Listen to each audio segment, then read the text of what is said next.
AP23 channel. Tollywood senior star హీరోలు అనగానే వెంటనే గుర్తుకు వచ్చే పేర్లు చిరంజీవి, బాలకృష్ణ, వెంకటేష్, నాగార్జున. ఈ నలుగురు తెలుగు సినిమా ఇండస్ట్రీకి నాలుగు స్తంభాల వంటి వారు అనడంలో ఎలాంటి డౌట్ లేదు. ఒకానొక టైంలో వీరు నలుగురి సినిమాలు టాలీవుడ్ ని నిలబెట్టాయి. దాదాపు 2 దశాబ్దాల పాటు టాలీవుడ్ అంటే వీరి సినిమాలు అన్న స్థాయిలో వరుస రిలీజ్లు ఉండేవి. ఇండస్ట్రీ హిట్స్ ఉండేవి. రికార్డులు, హిట్స్ అన్ని ఈ నలుగురి అకౌంట్ లోనే ఉండేవి. అయితే ప్రస్తుతం పరిస్థితులు మారిపోయాయి. తర్వాత జనరేషన్ హీరోలు రావడంతో ఆ నలుగురు హీరోలు వారితో పోటీ పడటంలో కాస్త వెనుకపడ్డారు అనక తప్పదు.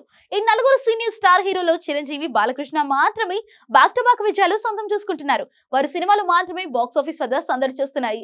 సినిమా ఫలితం తారుమారు అయిన వసూలు ఒక మోస్తరుగా వీరిద్దరు మాత్రమే రాబడుతున్నారు అనే అభిప్రాయం ఉండేది. సీనియర్ స్టార్ హీరోలో అత్యధిక వసూలు రాబట్టిన హీరోగా చిరంజీవి నిలవగా, అత్యధిక 100 కోట్ల సినిమాలు ఉన్న హీరోగా కూడా చిరంజీవి నిలిచారు. అందుకే సీనియర్ స్టార్ హీరోల్లో అప్పటిలాగే ఇప్పటికీ మెగాస్టార్ చిరంజీవి నెంబర్ 1 అనే అభిప్రాయం ఉంది. మెగా ఫ్యాన్స్ సైతం అదే విషయాన్ని సోషల్ మీడియా ద్వారా డిస్కస్ చేసుకుంటూ ఉంటారు. చిరంజీవి అత్యధిక వసూళ్లు సాధించిన సీనియర్ స్టార్ హీరోగా నెంబర్ 1 స్థానంలో ఎన్నాళ్ళు ఉంటే ఇప్పుడు ఆ స్థానం నెంబర్ 2కి పడిపోయింది. వెంకటేష్ హీరోగా అనిల్ రావిపూడి దర్శకత్వంలో వచ్చిన సంక్రాంతికి వస్తున్నాం సినిమా ఏకంగా 300 కోట్ల రూపాయలకు పైగా వసూలు రాబట్టింది.